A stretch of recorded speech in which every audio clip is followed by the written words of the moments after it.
Muy buenas noches, hermanos, muy buenas noches. Como dijo nuestro hermano Franco, vamos a abrir nuestras Biblias en Apocalipsis capítulo 3. Vamos a seguir con la iglesia de Sardis. Damos la bienvenida también a los hermanos que se han conectado en la virtualidad.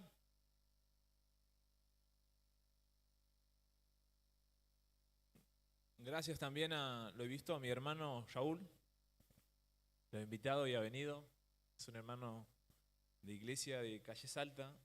La verdad que nos hemos hecho amigos en el trabajo y ahí lo veo y me pone muy contento.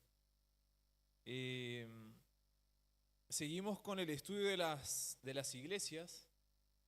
Vamos a Apocalipsis capítulo 3, pero antes vamos a tener un tiempo de oración. Vamos a encomendar esta reunión al Señor. Vamos a orar. Mi Dios que estás en los cielos, estamos tan agradecidos, Señor, por este tiempo. Gracias por tu palabra. Señor, mi oración en esta noche es lo que dice en ella, que cada uno podamos escuchar, oír, Señor, lo que el Espíritu dice a las iglesias. Señor, esta es tu iglesia, la has comprado por precio, por tu sangre. Y en esta noche, Dios, te pido que nos hables conforme a tu palabra, a través del poder de tu Espíritu, Señor, que puedas traer las cosas que tenemos que cambiar a nuestro corazón, a nuestra mente, y que podamos tomar decisiones para tu gloria y para tu honra, Señor. Gracias por este privilegio que tenemos, Señor, de poder abrir tu palabra con total libertad, Señor. Te damos las gracias. Te lo pedimos todo en el nombre de nuestro Señor y Salvador Jesús. Amén. Bien, vamos a capítulo 3, la iglesia de Sardis.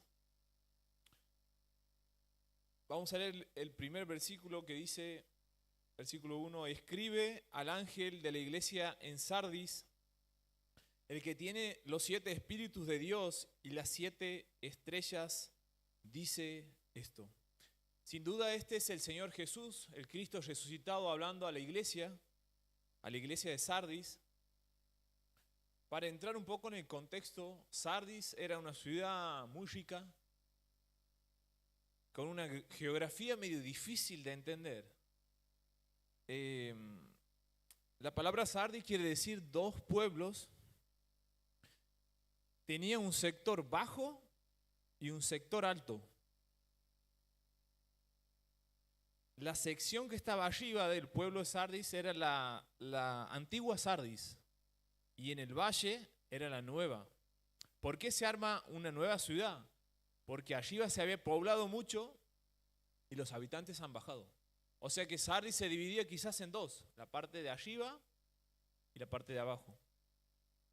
Para un costado al alrededor tenía muchas montañas, lo cual lo hacía una ciudad que no se podía conquistar, una ciudad segura. Nadie podía conquistar una ciudad que estaba llena de montañas.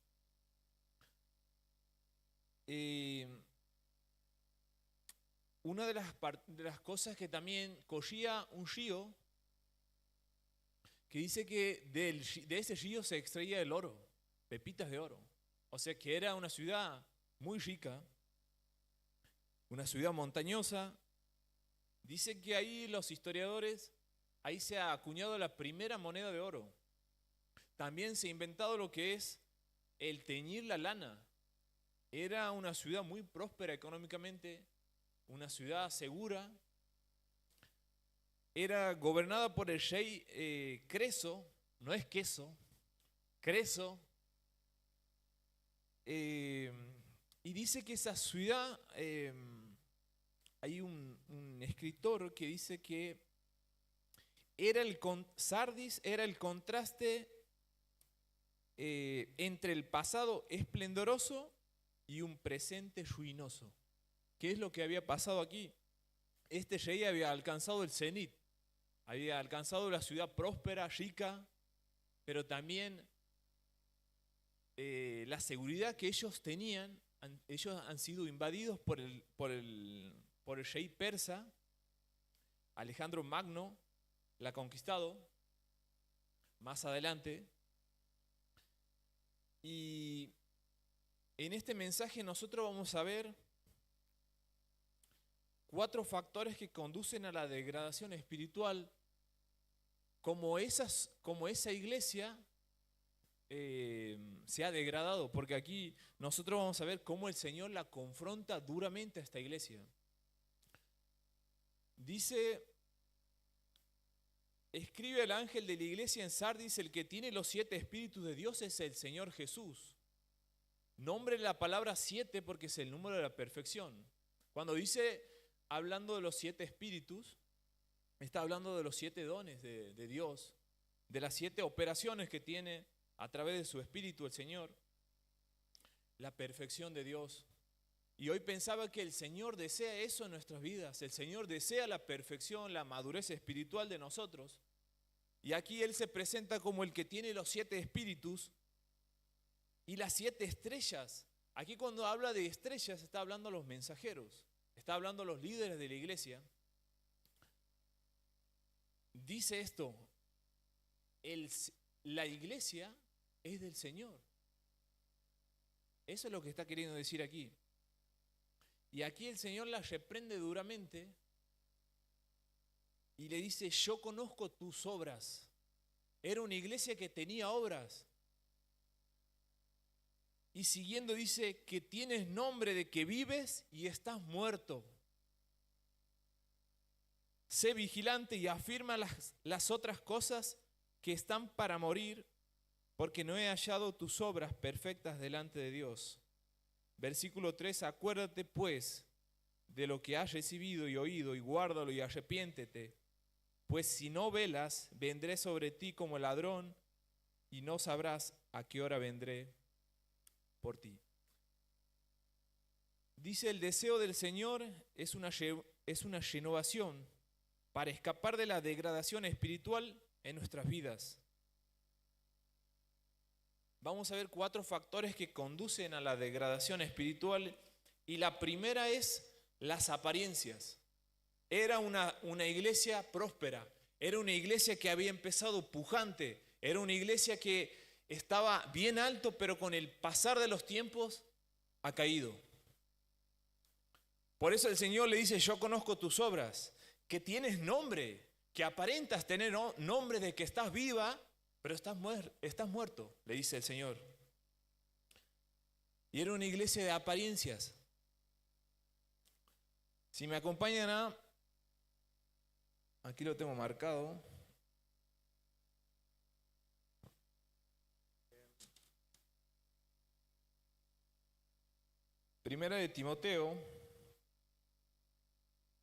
Segunda de Timoteo capítulo 3. Versículo 5.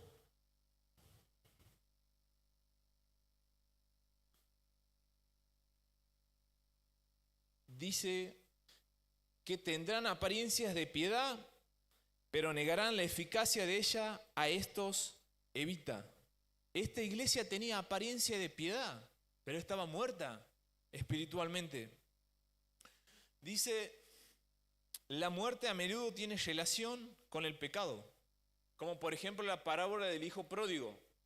El hijo pródigo se va, gasta todo lo que tenía, dice que vuelve en sí y se arrepiente, y cuando vuelve al padre, el padre lo perdona, y el padre dice algo llamativo: este es mi hijo, estuvo muerto, mas ahora vive. ¿Ves que tiene relación? La muerte tiene relación con el pecado. Pablo en Efesios capítulo 2 dice: nosotros en aquel tiempo, cuando estábamos sin Cristo, estábamos muertos en vuestros delitos y pecados. El pecado es el asesino de todo lo precioso de la vida. Eso es verdad. El pecado es el asesino de todo lo bueno y lo bello que tiene la vida. Quizás en una pareja de jovencitos sea un amor genuino, pero después cuando entra el pecado, ciega completamente, mata el amor. Y por eso nacen las fornicaciones, por eso nacen los adulterios, porque el pecado es el asesino. El pecado empieza como algo insignificante y luego se hace un hábito. Uno que fuma, que tiene adicción al fumar y a las drogas, no empieza con mucho, empieza con poco. Empieza por un cigarro por día y después va. Es así. El pecado es un proceso. Endurece el corazón y opaca el remordimiento. Quizás cuando uno cae y peca, siente ese remordimiento y ese dolor. Pero cuando lo va practicando, el corazón se va endureciendo. Se va haciendo como una coraza. Eso es lo que hace el pecado. Eso es lo que aparentaba esta iglesia. Aparentaba que andaba bien, pero estaba muerta. Servía al Señor, pero estaba muerta. Porque andaba en apariencias. Porque había involucrado el pecado también. Vamos a volver a 2 de Timoteo.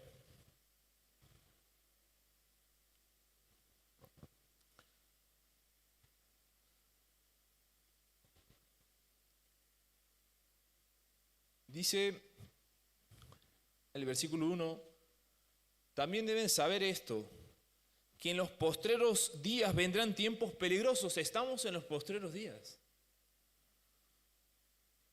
Porque habrá hombres amadores de sí mismos, avaros, vanagloriosos y soberbios, blasfemos, desobedientes a los padres, ingratos, impíos. Es una radiografía de ahora. Muchos jóvenes no son obedientes a los padres. Muchas personas somos amadores del yo. Eso es lo que pasa. Amadores de nosotros mismos. Buscamos nuestro propio bien. Avaros, estamos pendientes del dinero, vanagloriosos, soberbios.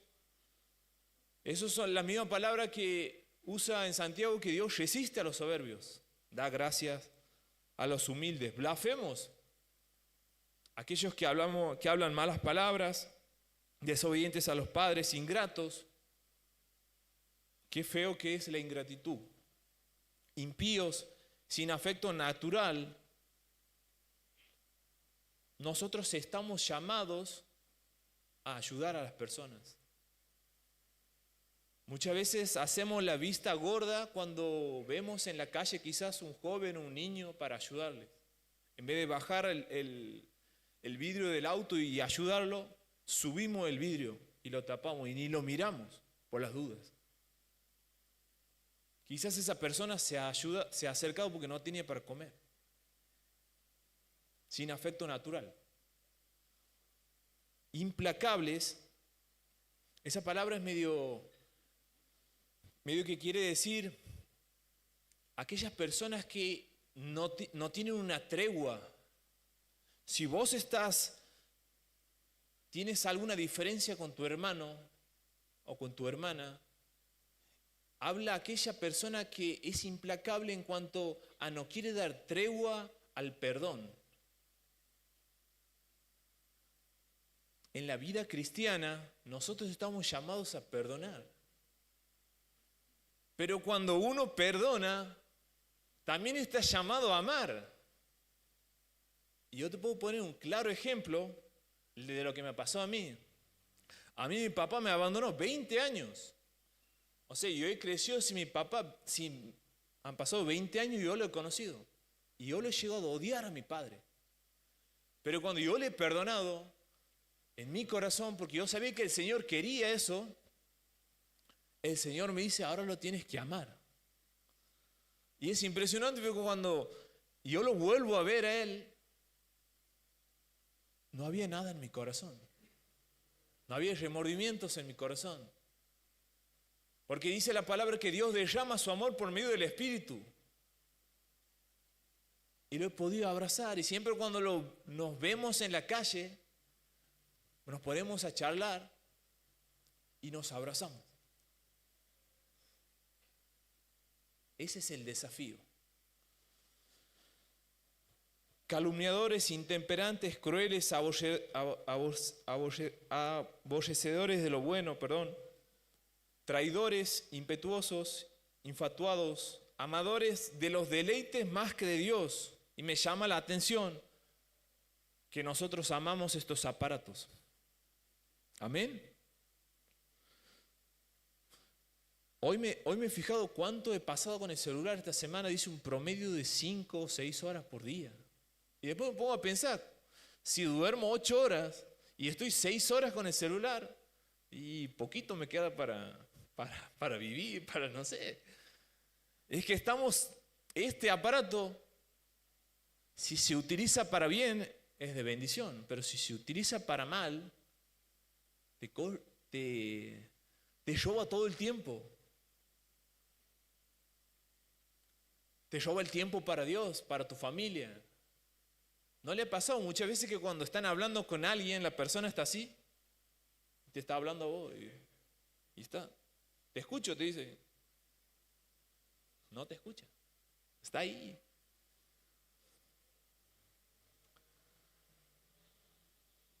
Cuatro factores que conducen a la degradación espiritual. Lo primero es las apariencias. Esta iglesia vivía de las apariencias.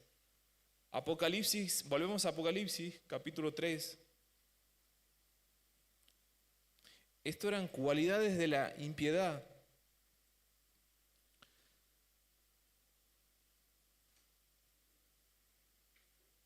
Lo primero hemos dicho, las apariencias. Lo segundo, la autoconfianza. Esta iglesia sin duda era una iglesia que estaba súper confiada. Claro, no podían invadir a esta iglesia. No podían invadir esta ciudad, perdón. Y por ende, cuando se escribe esta carta, Juan, y habían pasado muchos años, vivían las generaciones nuevas, digamos, y era una ciudad que era rica, pero se había degradado espiritualmente. Así como la ciudad. Era una ciudad confiada, autoconfianza. Hemos dicho primero apariencias. Lo segundo, la autoconfianza. Porque aquí el Señor le dice en el versículo 2, sé vigilante. Lo que quiere decir esta palabra es estar dispuestos o vigilar. Dice 1 Corintios capítulo 10, versículo 12, no lo busquen. Dice, el que cree estar firme, mire que no caiga. Nosotros debemos ser muy temerosos de decirme, nunca me va a pasar eso. Porque si vos dices eso, estás a la puerta de que te pase. Es así. Lo he leído en un comentario de Matthew Henry que dice así. Si uno dice así, está a la puerta de caer en ese pecado.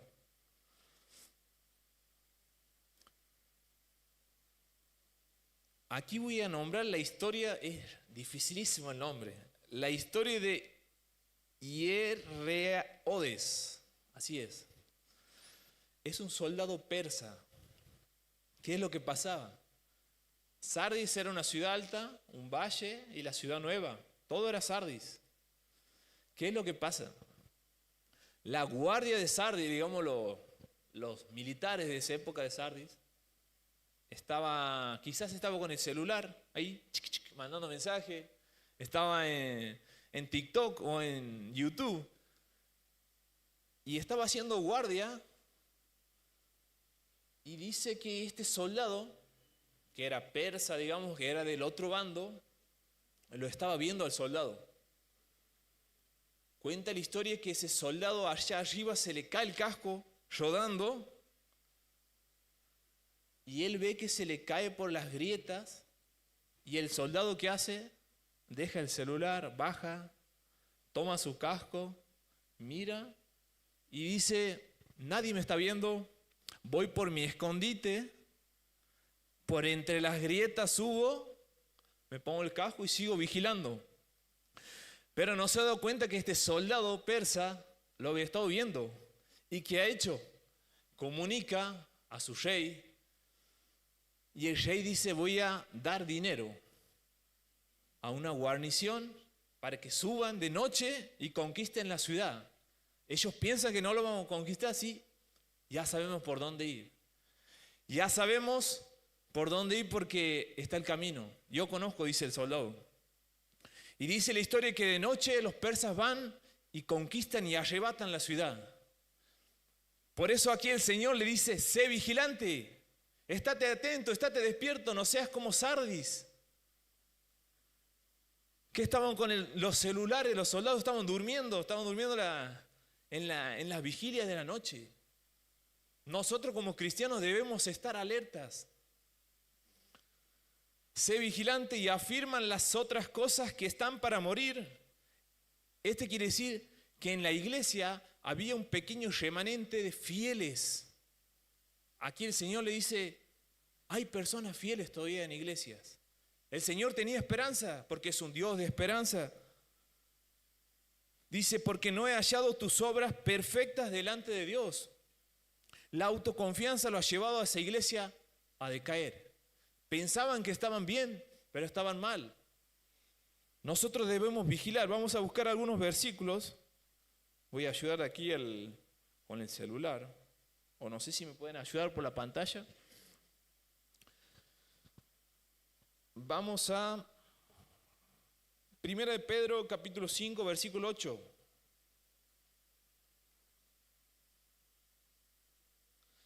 Dice,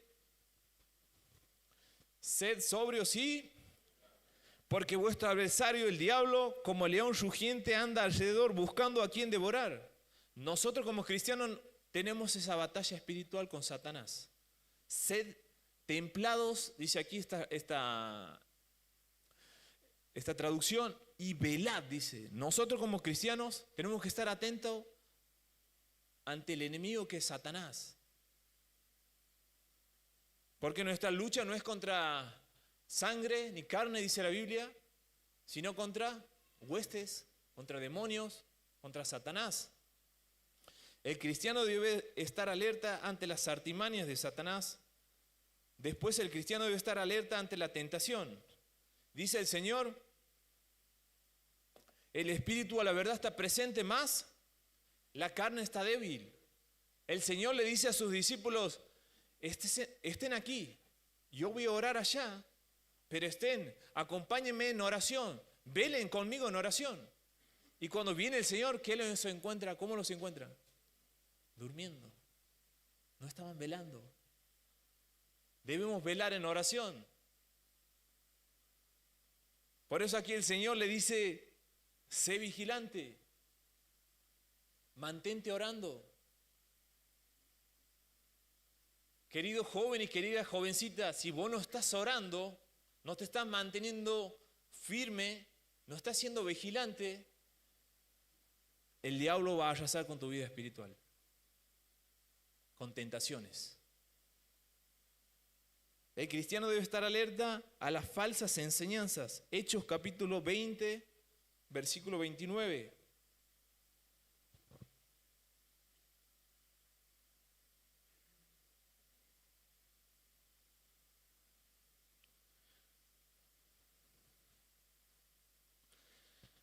Hechos capítulo 20, versículo 29 dice, porque yo sé que después de mi partida entrarán en medio de vosotros lobos rapaces, que no perdonarán al rebaño, y de vosotros mismos se levantarán hombres que hablen cosas perversas para arrastrar tras sí a los discípulos. Por tanto, velad, dice, acordaos que por 3 años de noche y de día no he cesado de amonestar con lágrimas a cada uno. Debemos estar atentos contra las falsas enseñanzas. Hay movimientos, hay doctrinas, hay sectas que encubiertamente se meten en la iglesia, que quizás se parecen en teología, pero están errados. Por eso nosotros como cristianos debemos estar alerta a esas cosas también. Esta iglesia no estaba alerta. Esta iglesia era una iglesia de apariencias, una iglesia de autoconfianza, tercero, de autosatisfacción. Dice y afirma las cosas que están para morir, porque no he hallado tus obras perfectas delante de Dios. Aquí quiere decir cuando nuestras obras no alcanzan las normas divinas. ¿Cuál es tu motivación para servir a Dios? Servimos muchas veces a Dios por motivaciones incorrectas, no para la gloria de Dios, sino para que otros vean, para que otros me vean cómo sirvo, cómo hago aquí, cómo hago allá, buscando quizás el reconocimiento de otros, la aprobación. El servicio, como decía un predicador, es el competidor en nuestra vida cristiana.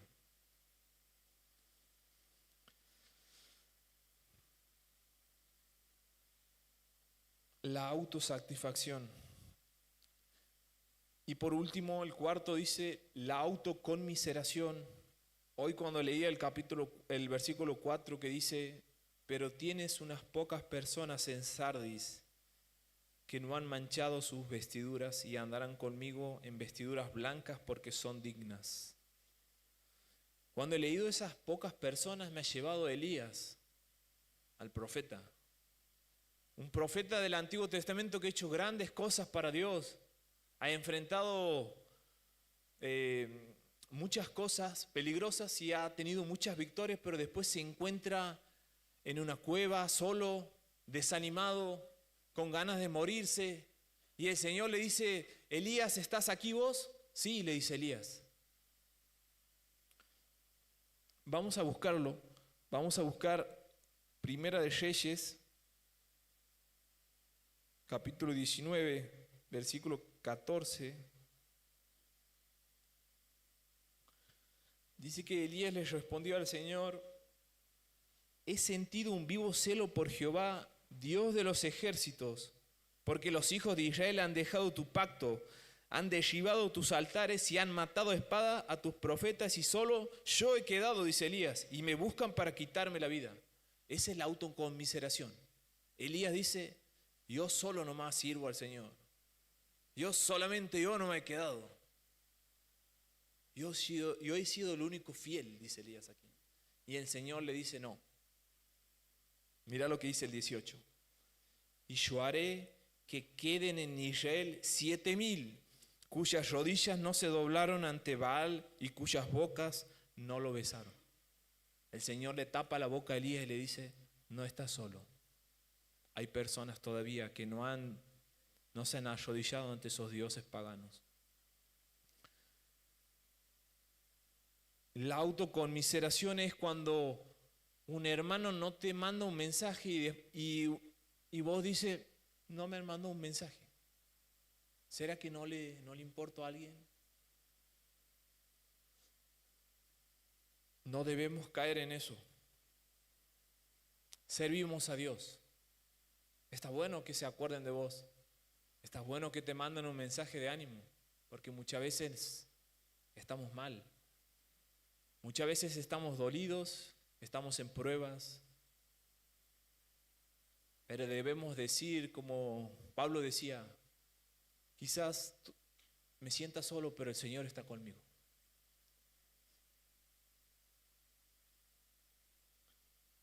El Señor todavía, la esperanza que nos da el Señor es de una renovación espiritual.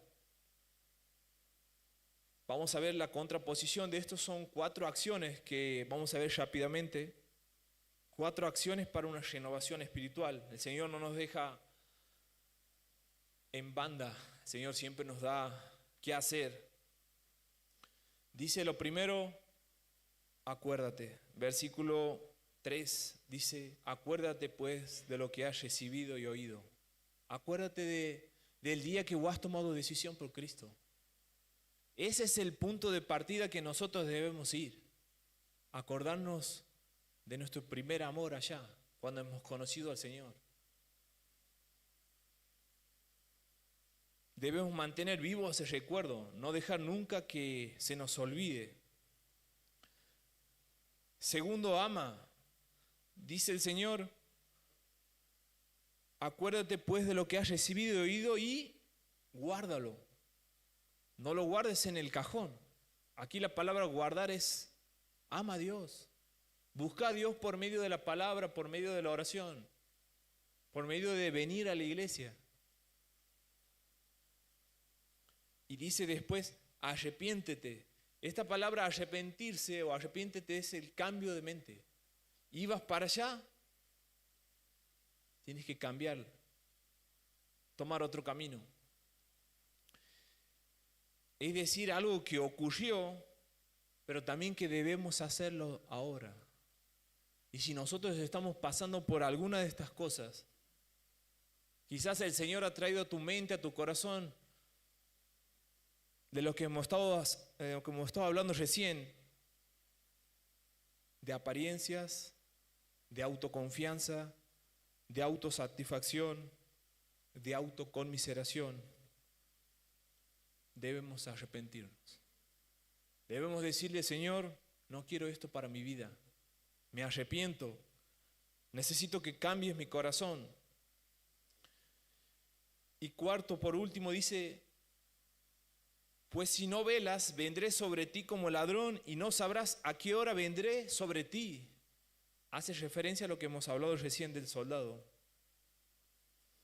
Pero tienes unas pocas personas en Sardis que no han manchado sus vestiduras y andarán conmigo en vestiduras blancas porque son dignas.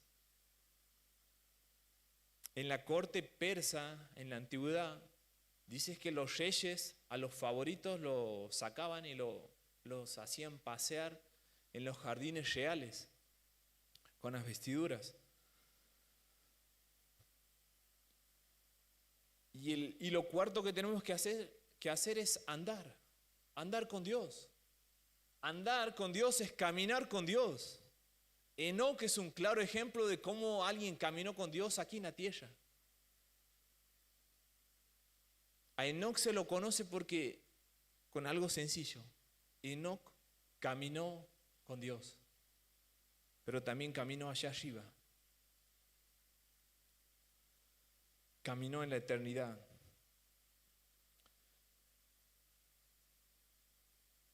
Dice el versículo 5, el que venciere será vestido de vestiduras blancas, y no borraré su nombre del libro de la vida, y confesaré su nombre delante de mi Padre y delante de sus ángeles. Es una promesa de seguridad de salvación. Y si vos has venido por primera vez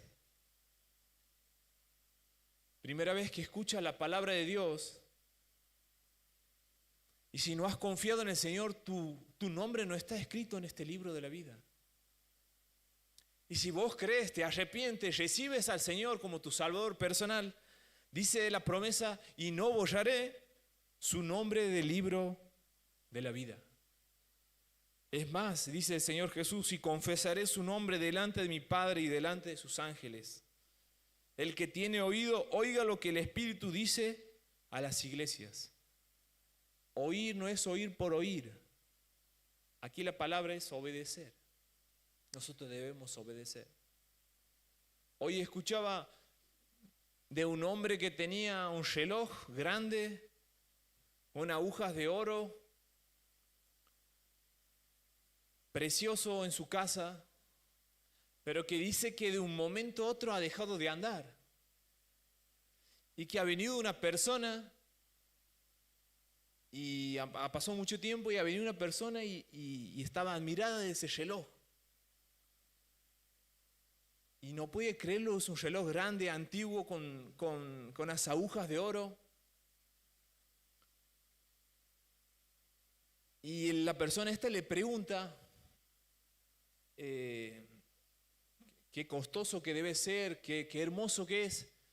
Y el dueño le dice, es hermoso, pero ha dejado de andar. Quizás en nuestra vida está pasando eso. Quizás en nuestra vida nosotros hemos empezado como ese reloj hermoso, pero después por dentro nos hemos ido apagando, se han ido acabando las pilas. Quizás hemos creído en el Señor, hemos arrancado sirviendo al Señor, hemos conocido el primer amor, hemos arrancado leyendo la Biblia, orando, pero ahora nos encontramos en esto. Ya mucho tiempo con el celular, no pasamos tanto tiempo en oración. Ya la palabra ha pasado a segundo plano. Quizá nuestra aguja de nuestro corazón ya no están andando. Quizá nuestro reloj espiritual no está quieto. Y el Señor en esta noche te dice, hoy es el día. Hoy es el día de confiar en mí. Hoy es el día de despertarte espiritualmente. Hoy es el día de que el reloj espiritual tuyo pueda volver a encenderse. Ese amor por el Señor, ese fuego por el Señor. Es una noche y mi oración ha sido que nosotros podamos escuchar la voz del Espíritu. Y si estás luchando con alguna de estas cosas, el Señor te ama. El Señor quiere lo mejor para vos. El Señor te ha traído hoy no para que escuches un mensaje, sino para que escuches su voz. Quizás vos estás pasando por algo de estas cosas que hemos hablado. El Señor quiere volver a encender el amor por Él en tu corazón. Vamos a orar. Señor que estás en los cielos, gracias por tu palabra. Señor, tu Espíritu nos ha hablado, nos ha confrontado. Quizás estamos secos por dentro espiritualmente. Quizás nuestro corazón no arde como lo hacía antes, Señor, por ti. Quizás hemos caído en apariencias, en mostrar que estamos bien exteriormente, pero por dentro estamos destruidos, secos. Quizás hemos caído en la autoconfianza, de pensar que nunca íbamos a caer en este pecado y ahora estamos con un corazón duro por causa de esto. Señor, te pido que nos perdones. Te pido, Señor, que en esta noche limpies nuestro pecado. Que vuelvas a encender, Señor, esa llama de amor por ti. Traemos, Señor, delante de ti nuestros pecados, nuestras cargas, nuestras dolencias, nuestra raíz de amargura, Señor, y también perdonamos a aquellas personas que nos han hecho mal. Aquellas personas que han hecho una raíz de amargura en nuestro corazón, Señor, en esta noche la sacamos. Porque queremos crecer, no queremos ser como esta iglesia en Sardis, degradada espiritualmente, Señor. Queremos renovarnos en este día espiritualmente delante de ti, Señor. Señor, te pido que hagas tu obra, Señor, en esta iglesia, que tú la engrandezcas cada día más, Señor. Te damos las gracias por tu mensaje, por tu palabra. Todo esto te lo pedimos y te damos las gracias en el nombre de nuestro Señor Jesús. Amén.